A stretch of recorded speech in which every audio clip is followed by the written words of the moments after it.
and Amy on Diamond Dance, and we are going to talk healthy habits. So motivation, we've kind of established that's the matchstick. It's the flame on the matchstick that gets you started and lights a bigger fire. But the matchstick burns out really quickly. So Amy is a freaking expert on keeping that going and building healthy habits. So let's deep dive. We've got a good 20 minutes, which I'm excited about. I know, and it's a topic I love talking about too. I love talking about habits. I find it so interesting. But yeah, as Jacinta said, like motivation, it's awesome to get us energized, get us started, get us going towards all our goals.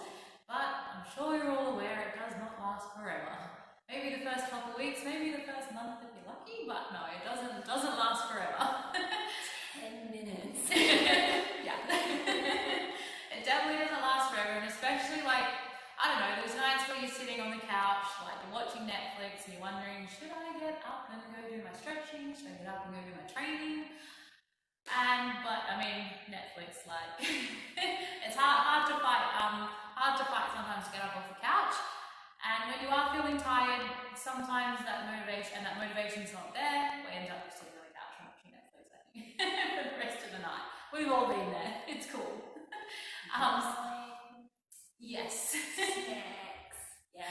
So all I'm saying is, first of all, we can't rely on motivation to keep us going. As awesome as it is when it's there. And really, if I was dependent on my motivation, I would get nothing done. I swear, we're always going to be a little bit tired from work at the end of the day. There's always going to be all those snacks out in the kitchen that we're going to get distracted by. You know what I mean? Chores. There's just so much that's going to keep us distracted. So yeah, if I relied on my motivation, I would not really get very far with my goals at all. So yeah, that's where habits come in. And I rather than spend my time looking for motivation, I try and spend my time, I guess, creating routines and creating healthy habits. And that from there has really, I guess, helped me push through all those tired days, those days where you're feeling a bit stressed and anxious, and it's just kept me going. And yeah, so just building healthy habits and a routine. So habits, I'm sure we all know what they are. But I guess just a quick rundown. If you kind of picture the first time you rode a bike, you learned how to swim, maybe the first time you learned how to drive a car, it was really, really hard the first time, right? You really had to think about it, you really had to concentrate, and it used a lot of mental energy.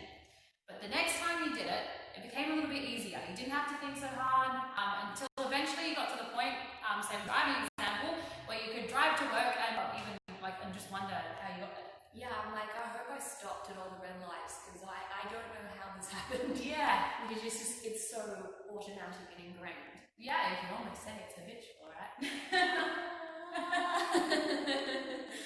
So yeah, basically I guess it's kind of like a survival instinct almost of your body.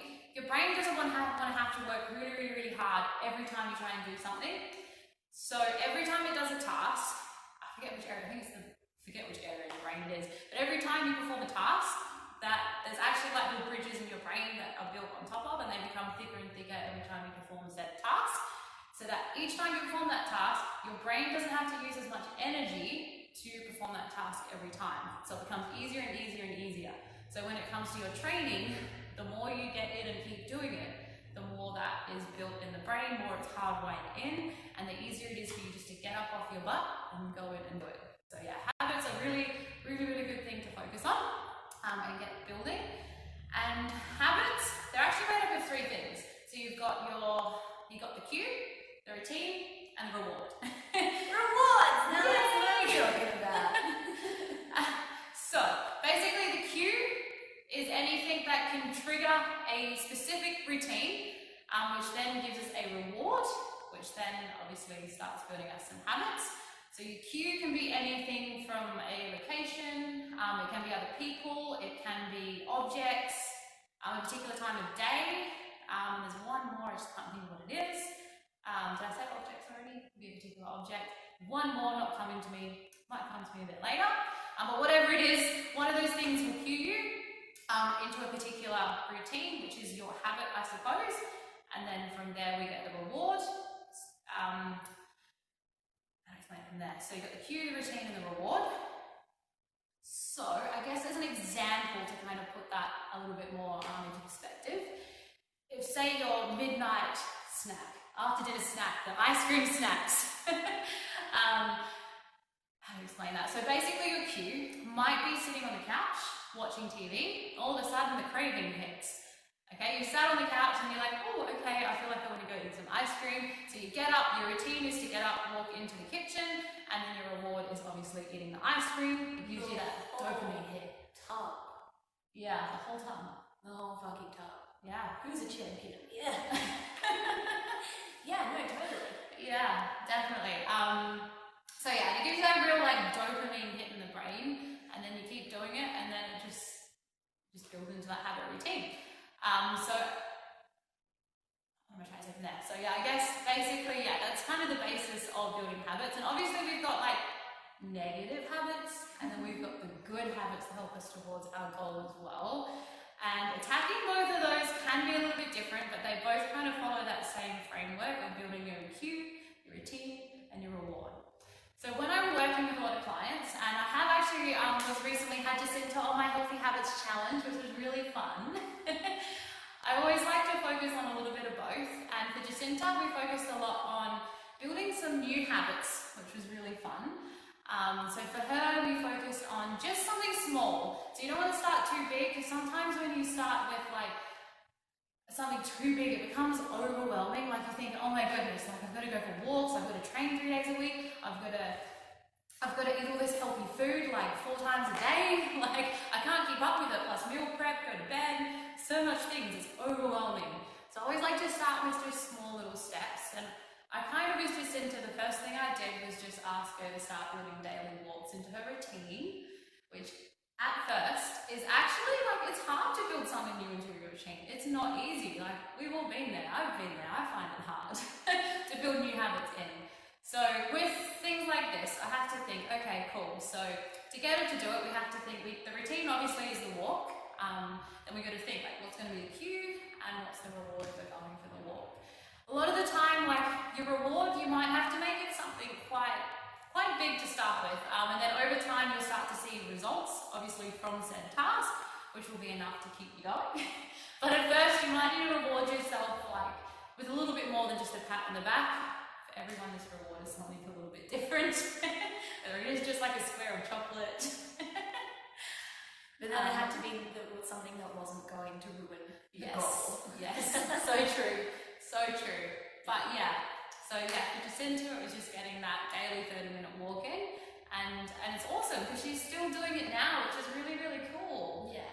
Yeah, at first I found it really, really hard. So I felt like I didn't have time for it, and like a lot of the time my days can get really, really busy. And I was like, I don't have time for this, Amy. I'm like, this is a ridiculous expectation. Like, I just don't have time. But then I was like, just go and do it. So I would like drive down to the beach, because I never did it because I felt I live quite close to the beach and I can walk there in about 15 minutes. So for me, it just seemed really dumb to drive to the beach. But I was like, no, you want to be on the beach. That was like my reward, was to be on the beach.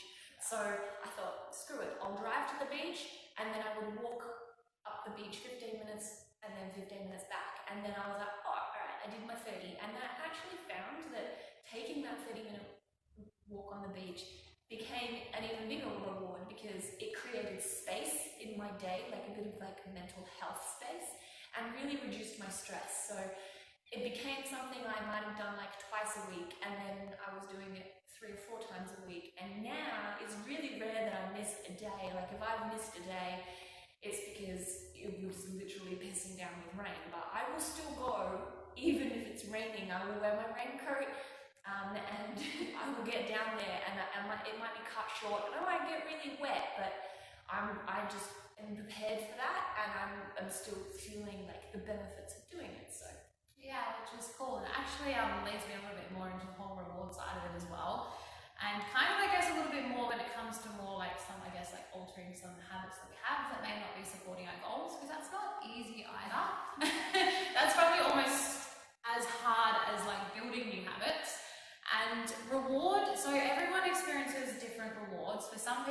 that feeling of stress relief. It's the it could be a social reward as well, like chatting to friends.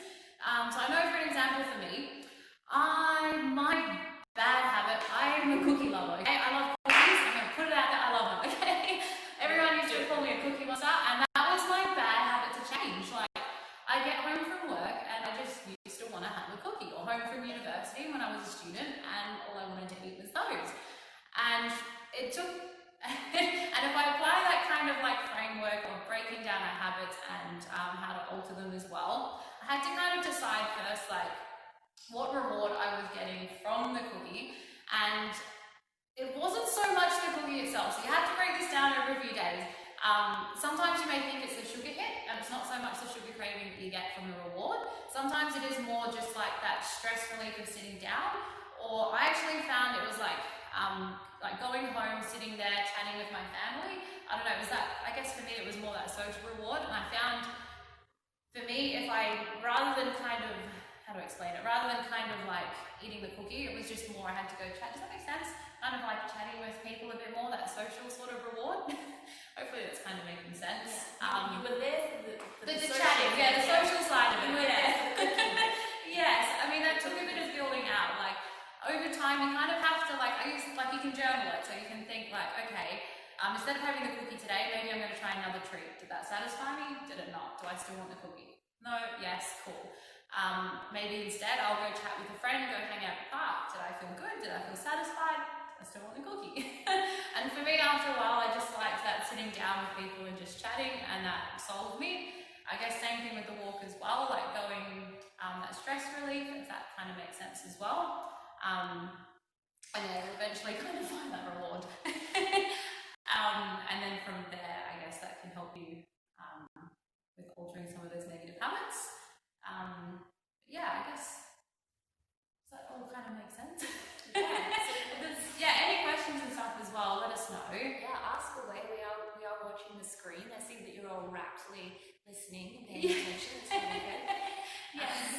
Like, do we have any negative habits? Like, what's one negative habit that you have? Or maybe like something you're trying to include in your routine that you're struggling to include in, whether it is a daily walk, maybe something as simple as a little bit more water. If you have anything you're trying to put in, or something you're trying to change. While you're thinking about it, you can put it up and type it in, and we'll work through it with you now. But here's some dirt on me. I got a really bad habit of sleeping in.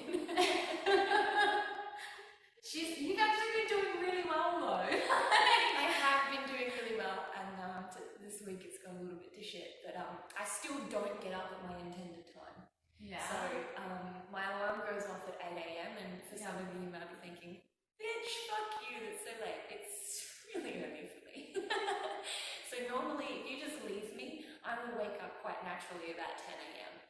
And I go to bed usually about midnight, and I have been trying to dial that back to go to bed a bit earlier.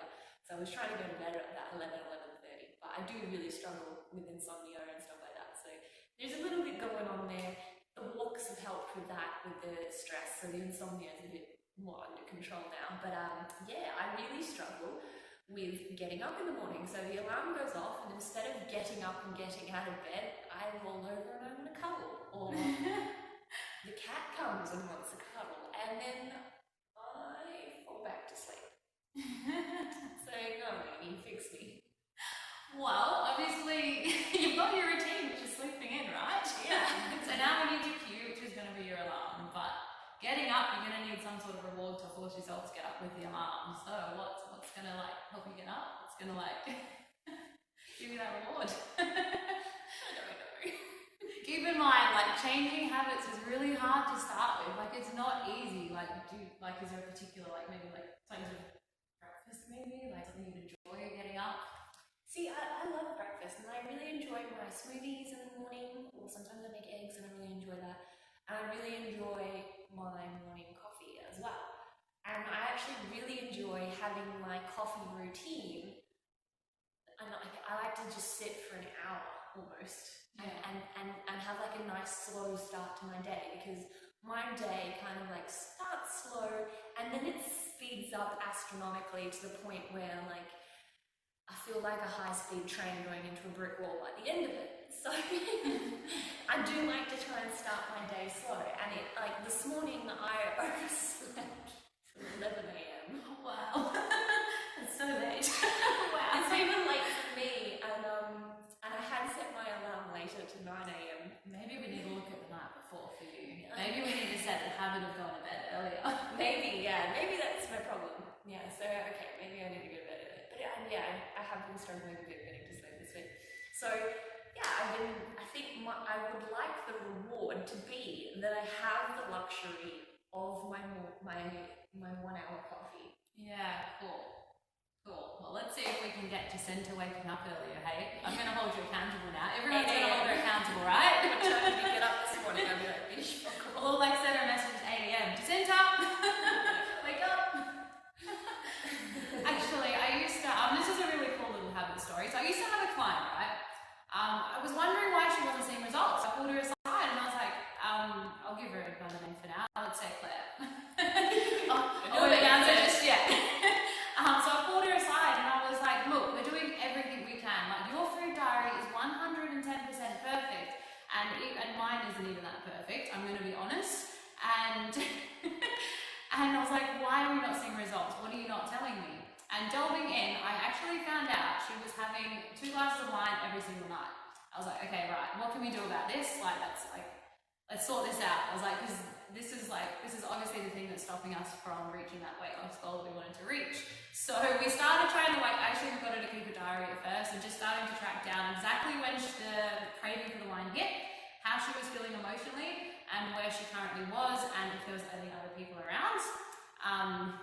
After a while, we started to see the same pattern. So it was just after dinner every night, she was sitting down on the couch, and then she would from there just sitting with her husband, having a chat, have that glass of wine. So for her, what I actually ended up doing to help her out from there was I actually bought her some tea and we just swapped the wine for some tea. And you know what? She was completely satisfied. She never had another wine after that. So it wasn't even the wine that she was craving. I think for her it was just that feeling of de-stressing, sitting down, chatting to her husband, and she was fine. It was just instantly. She was fine with the tea. She just drank that every night instead in her wine glass. It was very cute. Very cute. So yeah, that was a cool little. So it wasn't the chicken salad from Red Rooster. Oh, I've had these as well. Don't do that. No putting the chicken salads in your food diary if they're from Red Rooster. It's not a chicken salad. I've had these before. I go on the food diaries and I see the chicken salad. I'm like, well done. Then I find out it's a naughty one. That's really fun. I just get Asian. Amy doesn't eat Asian, so if you're like, I had Sanche Bao, she doesn't know what it is. and you're like, it's just Asian slaw. I have to share this. So Jacinta's food diary, okay? I start reading it and she puts in things like, what do you do, Italian flight? She puts all these fancy names in it. I'm like, what is that? It's a flatbread. Ciabatta bread with, what was it? Rockets and halloumi cheese and, what was it? Oh, it was chorizo and stuff. That sounds amazing. It was pizza.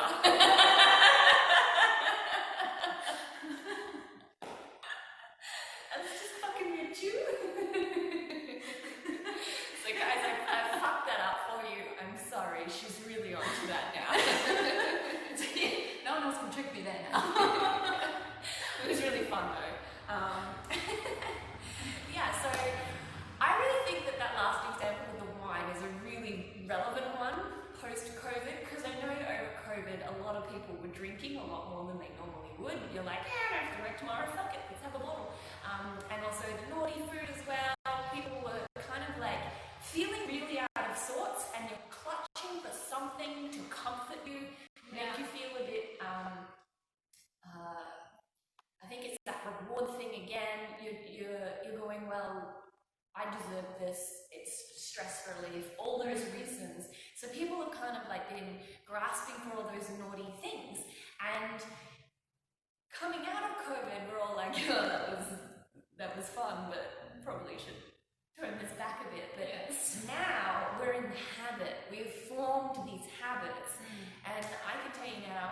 gymnastics, I know that breaking a bad habit or breaking any habit takes 6 weeks. Yeah, it takes a Minimum. while. Yeah. So you're going to have to stick with this for a little while now. So think of something that's easy to do. For me, my first habits, like we said, was the walking once a day for 30 minutes and also drinking 3 liters of water.